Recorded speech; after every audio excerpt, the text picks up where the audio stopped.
નમસ્કાર દર્શક મિત્રો, અતિથિમાં ફરી એકવાર આપનું સ્વાગત છે. અતિથિ એટલે એવો કાર્યક્રમ કે જે કાર્યક્રમમાં વિશિષ્ટ વ્યક્તિત્વ સાથે આપની મુલાકાત કરાવે છે અને વાતો કરે છે અંતરંગ. આજે અતિથિ કાર્યક્રમમાં એક એવું વ્યક્તિત્વ કે જેમણે સમગ્ર જીવન શિક્ષણને સમર્પિત કર્યું છે. કદાચ તેમના હસવામાં, તેમના ગુસ્સામાં, તેમની ચાલમાં દરેકે દરેક એમના એક મુમેન્ટ હોય છે, તેમાં કેન્દ્રમાં હોય છે શિક્ષણ. GTU vice chancellor doctor Akshay Agrawal हमारी साथ है. अग्रवाल साहब का स्वागत है कार्यक्रम. नमस्कार. पंजाब से शुरू हुई एक सफ़र, पहले पढ़ने की, बाद में पढ़ाने की. उस सफ़र की शुरुआत की बात करूँ, उस दिन को याद करना है मुझे आज. आपके लफ्ज़ों में वो सुनना है कि किस तरह से अक्षय अग्रवाल खुद एजुकेशन के लिए इतने इंटरेस्ट खुद को जगा. क्या किसी से इंस्पायर हुए थे या पहले से ही एक लगन थी कि पढ़ना तो ऐसा पढ़ना है कि दुनिया को मैं पढ़ा पाऊँ? 1964 में नेहरू जी की जब डेथ हुई तो उससे पहली रात हम सभी फाइनल ईयर के स्टूडेंट्स, लास्ट डे था हमारा इंजीनियरिंग कॉलेज में, तो बातचीत कर रहे थे कि ये देश आगे कैसे बढ़ना चाहिए. 62 होके चुका था. थोड़ी सी निराशा थी सभी में क्योंकि हारे थे. तो यंग ब्लड होता है, सभी लोग विचार कर रहे थे किसको क्या करना चाहिए, किस तरह से ये देश आगे बढ़ना चाहिए. तब ऐसा सोचा कि टेक्निकल एजुकेशन अगर अपनी अच्छी हो तो उससे क्या होगा कि जो भी टेक्नोलॉजिकली हम पीछे हैं, जिसके कारण से हम लोग आगे नहीं आ पाए, तो उसमें अपने को काम करना चाहिए. जी. नतीजा ये हुआ कि उन दिनों में टेक्निकल एजुकेशन में बड़ी शॉर्टेज थी टीचर्स की, जैसे अभी फिर से हो गई है. तो गवर्नमेंट ऑफ इंडिया ने एक टेक्निकल टीचर ट्रेनी स्कीम बनाई हुई थी. उन दिनों में, अब आजकल वो अमाउंट्स आपको कुछ मीनिंगफुल नहीं लगेंगे फिर भी, लेकिन उन दिनों में एक लेक्चरर की सैलरी 250 रुपये होती थी. तो गवर्नमेंट ऑफ इंडिया ने 400 रुपये का technical teacher trainee fellowship decide किया. उसके अंडर मैंने रुड़की में इंटरव्यू दिया और मेरी अपॉइंटमेंट बड़ौदा में हो गई. नतीजा ये हुआ कि मैं बड़ौदा में आया. एमएस यूनिवर्सिटी का उन दिनों बहुत नाम था. आईआईटीज़ अभी बन रहे थे तो उनकी अभी इतनी वैल्यू नहीं हुई. ये बात है 64. जी. तो बड़ौदा में 3 साल के लिए गवर्नमेंट ऑफ इंडिया ने अपॉइंटमेंट दिया था, लेकिन फिर एक बार गुजरात में आए तो उसके बाद जाने का हुआ नहीं, यूँ ही रह गए. और बस सफ़र गुजरात में एजुकेशन फील्ड में आपका सफ़र चालू रहा. मुझे बात करनी है वो स्कॉलरशिप, क्योंकि जहाँ तक मेरी जानकारी है, मेरा जहाँ तक मैंने ज्ञान प्राप्त किया आपके बारे में, ज़्यादातर स्कॉलरशिप लेके ही अक्षय जी पढ़े. एक्चुअली क्या था कि हमारे समय में 4th स्टैंडर्ड से स्कॉलरशिप शुरू होता था, लेकिन 4th में ऑप्शनल और 8th में भी ऑप्शनल एग्ज़ाम था.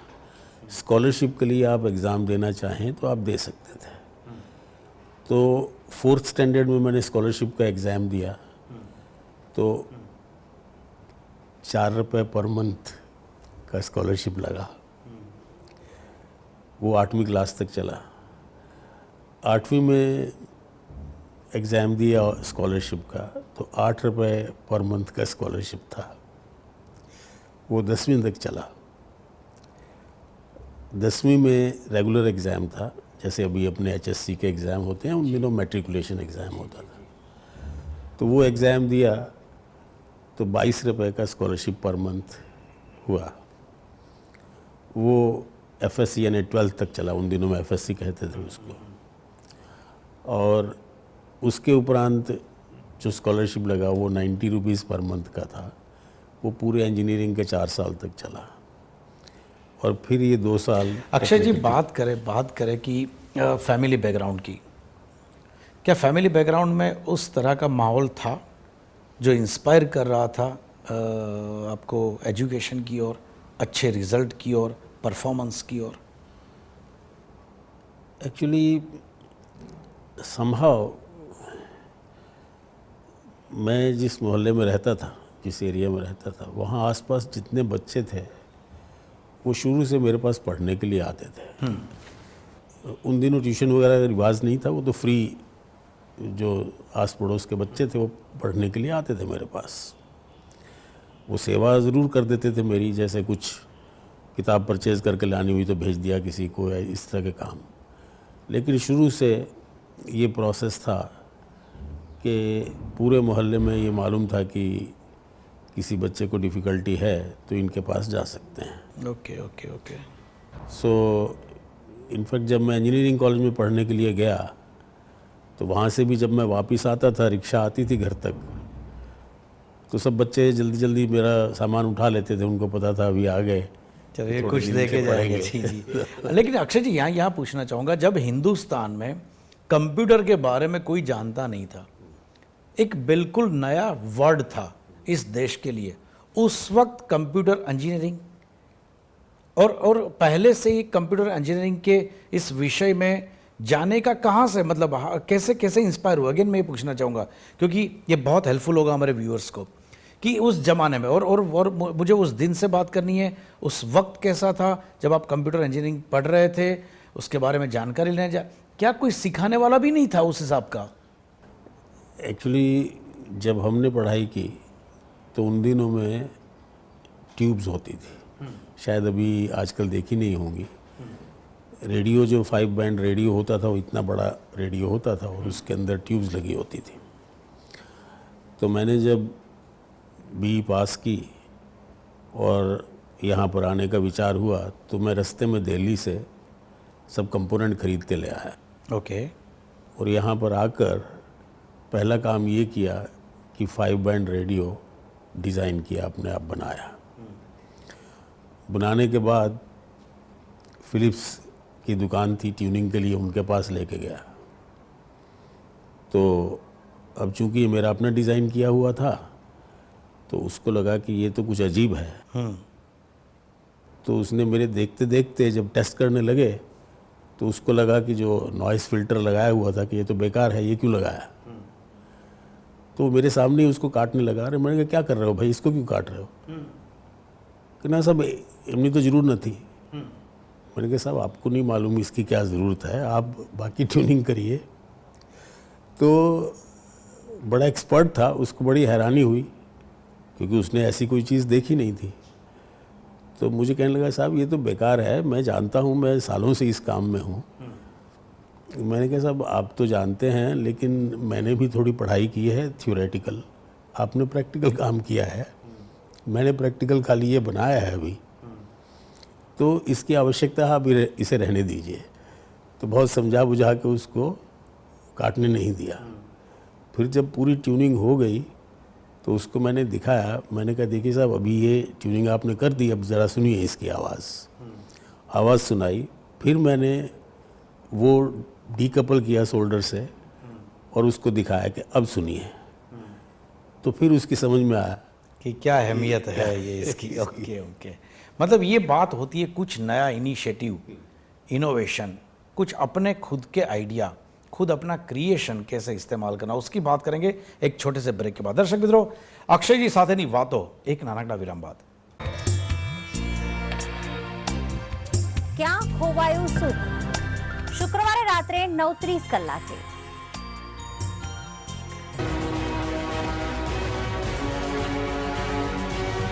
લોકમંચ સાંજે 8 કલાકે।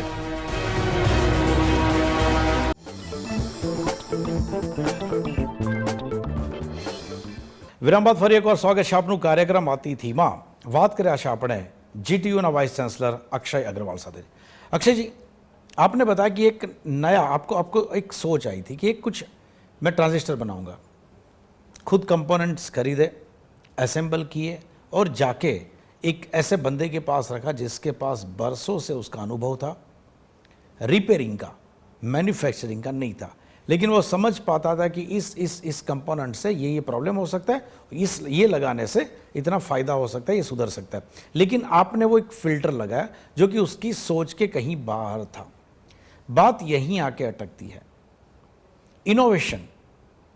हिंदुस्तान में कई लोग ऐसे हैं जो कुछ नया सोचते हैं, कुछ नया इनोवेट करते हैं, लेकिन उसको समझने वाले लोग, जिन्होंने इनोवेशन को समझा है, इनोवेशन समझने वाले बंदे को समझने वाले लोग इस सोसाइटी में बहुत कम है। आप फील करते हैं क्या? सब बहुत सही आपने कहा। अपने देश में ऐसा नहीं है कि इनोवेटिव सोचने वाले लोग नहीं हैं। ऐसा भी नहीं है कि बाहर जाकर ही और वहाँ की आबो हवा में ही हम नई चीज़ सोच सकते हैं। लेकिन जो लोग इनोवेशन करते हैं उनको अपने यहाँ एनकरेजमेंट नहीं मिलता और धीरे धीरे वो लोग ऐसा मान लेते हैं कि नया सोचने का ज़रूरत नहीं है। अभी अभी हमने लगभग 15 ऐसे इनोवेटर्स गांव में वो चुने और उनको ऑनर किया यूनिवर्सिटी की ओर से कि उन्होंने अपने गांव में बैठकर और उनको कुछ लगा कि इस चीज़ की ज़रूरत है और उन्होंने वो बना लिया।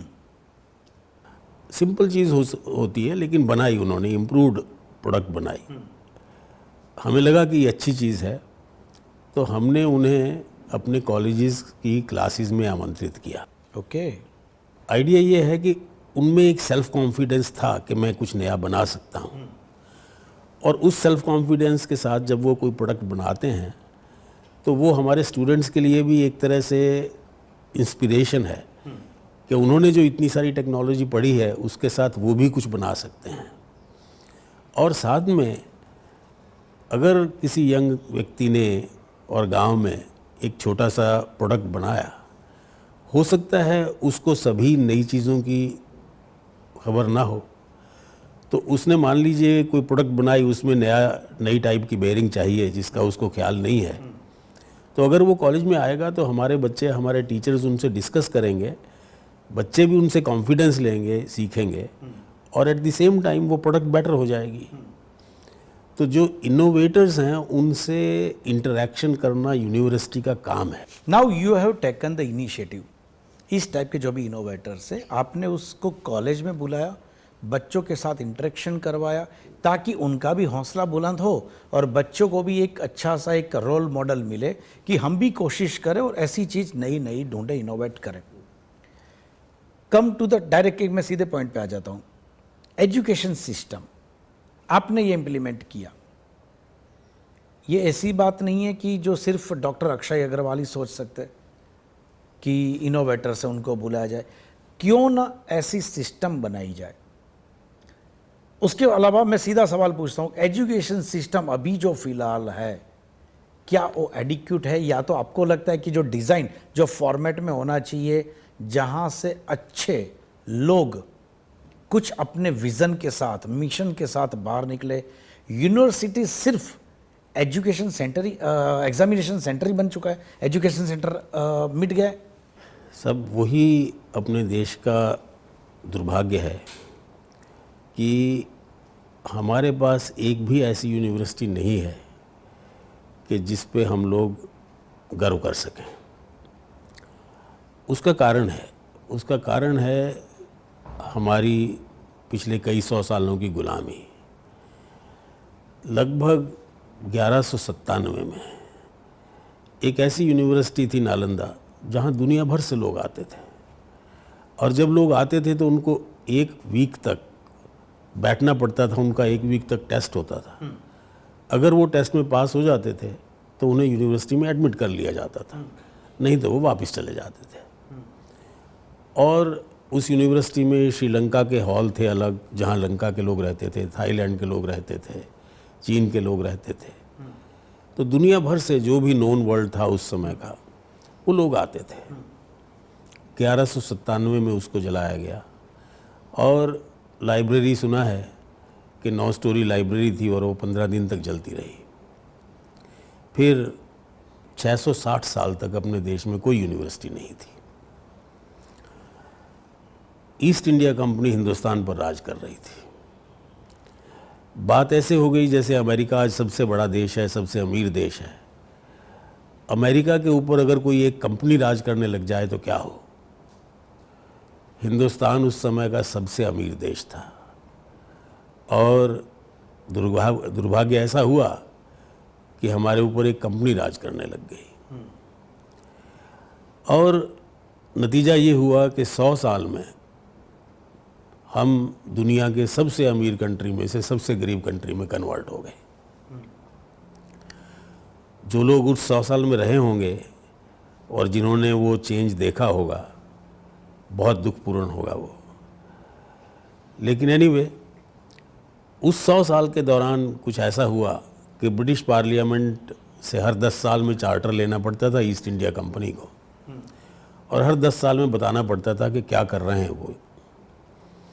तो यहाँ जो टैक्स था, रेवेन्यू था, इतना ज़्यादा हो गया कि इंग्लैंड के रेवेन्यू से ज़्यादा होने लगा।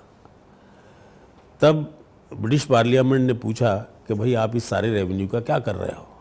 उनको रिकॉर्ड देना पड़ता था और उस रेवेन्यू में से वो लगभग 1800 साल तक कोई भी पैसा एजुकेशन में खर्च नहीं कर रहे थे। तो ब्रिटिश पार्लियामेंट के बार बार कहने पर अल्टीमेटली 1854 में उन्होंने डिसाइड किया कि कुछ पैसा एजुकेशन पर खर्चेंगे और 3 यूनिवर्सिटियां बनाएंगे। तो वो 3 यूनिवर्सिटियां थी, बॉम्बे, मद्रास और कलकत्ता। तो ये 3 यूनिवर्सिटियां उन्होंने बनाई। लेकिन वो यूनिवर्सिटियां कोई ईस्ट इंडिया कंपनी ने इसलिए नहीं बनाई कि उनको बहुत अच्छे हायर एजुकेशन के इंस्टीट्यूशन बनाने थे, दिखाना था। अक्षय यहाँ रोकूंगा। आप कनाडा भी थे। जी हाँ। विदेशों की अलग अलग यूनिवर्सिटी का भी आपने अभ्यास किया है, उनकी मुलाकात भी ली है। बहुत दिल खोल के अगर कंपेयर किया जाए हिंदुस्तान की आज की एजुकेशन सिस्टम के साथ चलने वाली इस जो बड़ी बड़ी इमारतें जो दिखती है जो यूनिवर्सिटीज़ की, क्या सही में वर्ल्ड की अलग अलग यूनिवर्सिटीज़ के साथ कॉम्पीट करने के लिए क्या वो काबिल है? बिल्कुल नहीं। एक्चुअली हालत ये है कि अब रैंकिंग्स लगभग 15-20 साल से दुनिया भर में दी जा रही हैं और कंटिन्यूअस जब यूनिवर्सिटीज़ की रैंकिंग दी जा रही हैं तो पता लग रहा है कि हम कहीं नहीं हैं। और सारी दुनिया जान गई है कि हमारे इंस्टीट्यूशंस उतने अच्छे नहीं हैं जितने होने चाहिए। अब अगर 10 एशिया के, सारी दुनिया के नहीं, एशिया के टॉप मोस्ट इंजीनियरिंग इंस्टीट्यूशंस की बात करते हैं तो एक भी इंडिया का आता नहीं है। अगर दुनिया की अच्छी यूनिवर्सिटीज़ की बात करते हैं तो टॉप की 200 में से कोई भी हमारी यूनिवर्सिटी आती नहीं है। इंजीनियरिंग कॉलेजेस यानी IITs आ जाते हैं। हमारा सबसे अच्छा इंस्टीट्यूशन है IIT दिल्ली पिछले साल का, और वो 218वीं रैंक पर है। वो कोई गर्व लेने वाली बात नहीं है, भले हमारे हिसाब से हम टॉप उसको गिने। अब इसको जिम्मेदार किसको गिने? कितने कितने शिक्षण शास्त्री आए, कितने अच्छे अच्छे जो हम जिनकी कसम खाते हैं ऐसे हमारे लीडर्स भी आए, सोसाइटी में से भी बहुत सारे डोनर्स भी आए। इतना पैसा एजुकेशन के पीछे दिया भी जाता है उस डिपार्टमेंट को, लेकिन रिजल्ट इतने सालों में 66 ईयर्स बिल्कुल रिजल्ट कुछ नहीं। और इसी के सामने देखें, who is responsible? Other my basic question is who is responsible? क्या जिनके हाथ में यूनिवर्सिटी का काम सौंपा जाता है वो वाइस चांसलर, क्या एजुकेशन मिनिस्टर जिसको बनाया जाता है वो, या तो जो डोनर्स है जो सिर्फ पैसों के लिए उनकी बस जेब भरनी चाहिए, उनके बैंक अकाउंट हेल्दी होने चाहिए, उसके लिए वो एजुकेशनल इंस्टीट्यूट को उन्होंने बिजनेस बना दिए? कौन रिस्पॉन्सिबल कौन है? वैसे तो रिस्पॉन्सिबिलिटी पूरे समाज की है, लेकिन सबसे बुरी बात जो आपने कही वो लास्ट है कि जिन्होंने एजुकेशन को बिजनेस बना दिया है वो इस समाज को कभी अच्छा एजुकेशन सिस्टम लाने नहीं देंगे। तो सबसे पहली प्रॉब्लम तो ये है। लेकिन एक अच्छा न्यूज़ ये है कि चीन ने ये दिखा दिया है कि हमारे जैसे कंट्रीज़ में भी टॉप मोस्ट यूनिवर्सिटीज़ हो सकती हैं। एक वक्त ये था, आपने नालंदा का एक एग्जाम्पल दिया, एक वक्त ये था जब नालंदा को लोग फॉलो करते थे पूरा विश्व। आज वक्त ये आ गया है कि छोटे खिलौने से लेके बड़ी बड़ी यूनिवर्सिटी कि कैसे रोल मॉडल कैसी यूनिवर्सिटीज़ हो सकती है, उसके लिए हमें चाइना को फॉलो करना पड़ता है। मेरे हिसाब से इससे बड़ी दुर्भाग्य वाली बात और कोई नहीं हो सकती। हमें पूरी तरह से चीन को फॉलो करेंगे तो काम नहीं बनेगा हमारा। उन्होंने रास्ता खोल दिया है, ये दिखाया है कि ये हो सकता है, करना तो हमें अपने ढंग से पड़ेगा। यहाँ रोकूंगा, किस तरह से क्या बदलाव आने चाहिए, कौन से ऐसे इमीडिएट स्टेप्स और लॉन्ग टर्म स्टेप्स लेने चाहिए जिससे हमारी यूनिवर्सिटी बेहतर प्रदर्शन कर पाए, बात करेंगे एक छोटे से विराम के बाद। दर्शक मित्रों, समय થયો છે વિરામનો।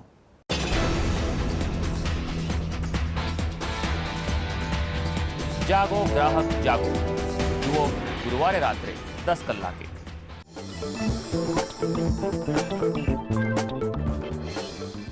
विराम बाद फरी एक बार स्वागत है आपનું कार्यक्रम अतिथिमा। अक्षय जी, ब्रेक से पहले आपने बताया कि चाइना ने 85 में एक यूनिवर्सिटी बताया कि इस तरह से हो सकता है।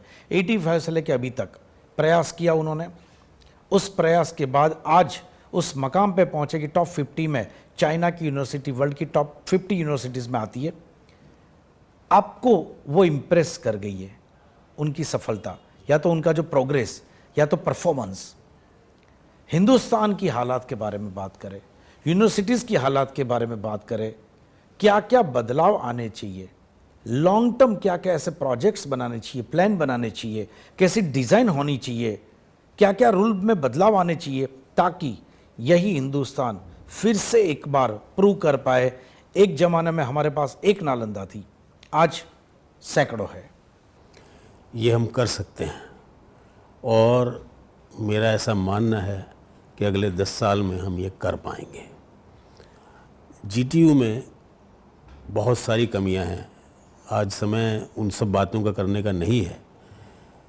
मैंने पूरे गुजरात में और कच्छ से लेकर बारडोली तक लगभग 250 कॉलेजेस को विज़िट किया है, जीटीयू के कॉलेजेस को, और कोशिश ये की है कि अगर मुझे इनविटेशन 2 कॉलेज में से हो और एक बहुत अच्छा हो और एक ख़राब हो तो पहले ख़राब कॉलेज को विज़िट किया जाए। और उसमें भी खास बात बता दूं कि आप सीधे वो ट्रस्टी को मिलते नहीं हैं, आप सीधे स्टूडेंट्स को मिलते हैं। ये भी आपकी एक अलग पैटर्न है। स्टूडेंट्स को, टीचर्स को अलग से, और उसके बाद ट्रस्टी को बुरा लगता होगा, पैसा तो हमने खर्चा किए, बिल्डिंग हमने बनाई है, साहब तो मिलने आते ही नहीं है वीसी साहब।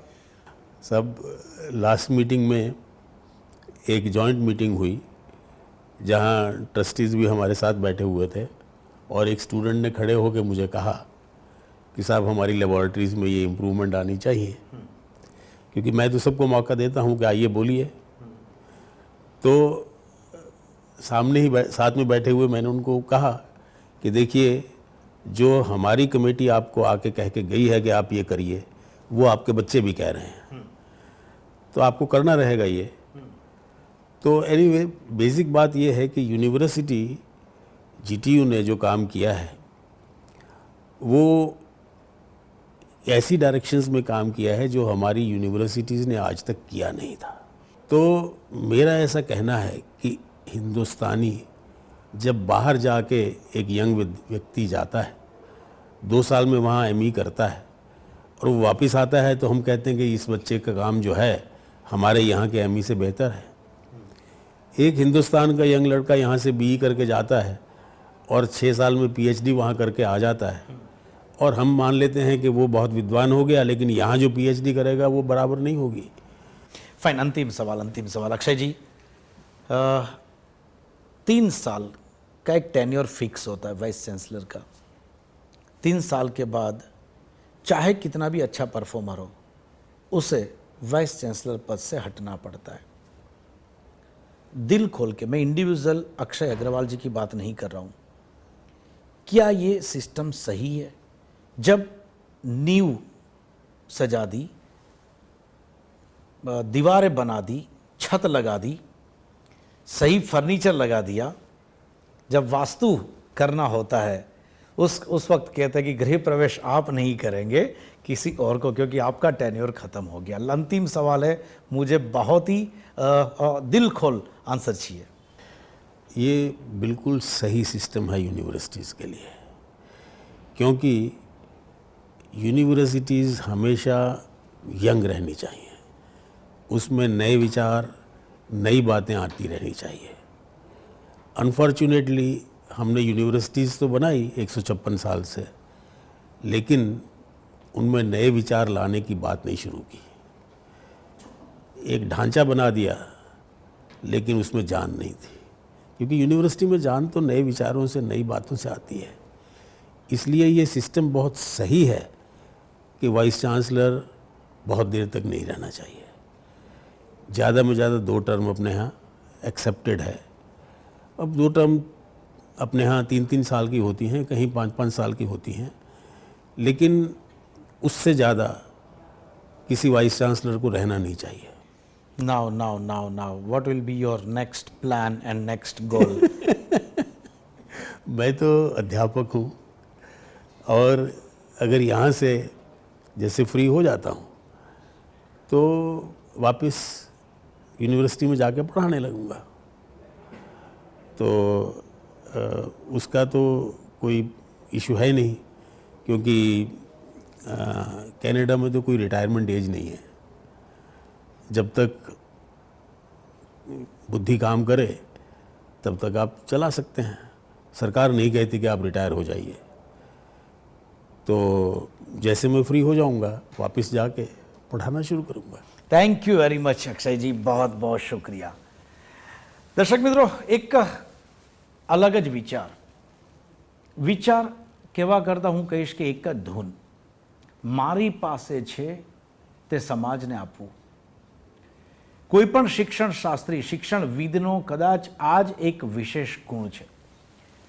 જ્ઞાન મેળવવું એ ઘણા બધા લોકો જ્ઞાન મેળવે છે, જ્ઞાન આપવું એ પણ ઘણા લોકો કદાચ આપતા હોય છે, પરંતુ જ્ઞાન મેળવવું અને જ્ઞાન આપવું અને સાથે સાથે એક ઇન્સ્ટિટ્યૂટના હેડ બનીને એડમિન પણ હેન્ડલ કરવું, આ કદાચ વિશેષ ગુણોનો સમન્વય બહુ જ ઓછા શિક્ષણશાસ્ત્રીઓમાં હોય છે। તેમાંના જ એક છે ડૉક્ટર અક્ષય અગ્રવાલ। વિવિશ કે તેમણે વાત કરી કે બહુ સૂચક રીતે તેમણે કીધું કે કેનેડામાં રિટાયરમેન્ટ એજ નથી હોતી, જ્યાં સુધી આપનું મન બુદ્ધિ કામ કરે છે ત્યાં સુધી ગવર્મેન્ટ એલાઉ કરે છે કે આવો અને આ દેશને સેવા આપો। આશા રાખીએ કે હિન્દુસ્તાનમાં પણ, એમાં ખાસ કરીને ગુજરાતને પણ ઘણા વર્ષો સુધી અક્ષયજીની આ સેવા મળી, આવનારા દિવસોમાં પણ મળતી રહે। તેમના સારા તંદુરસ્તી માટે પણ આપણે પ્રાર્થના કરીએ। ફરી એકવાર ખૂબ ખૂબ ધન્યવાદ અક્ષયજી। ફરી મળીશું નેક્સ્ટ એપિસોડમાં એક નવા અતિથિ સાથે। ત્યાં સુધી આપશો નમસ્કાર।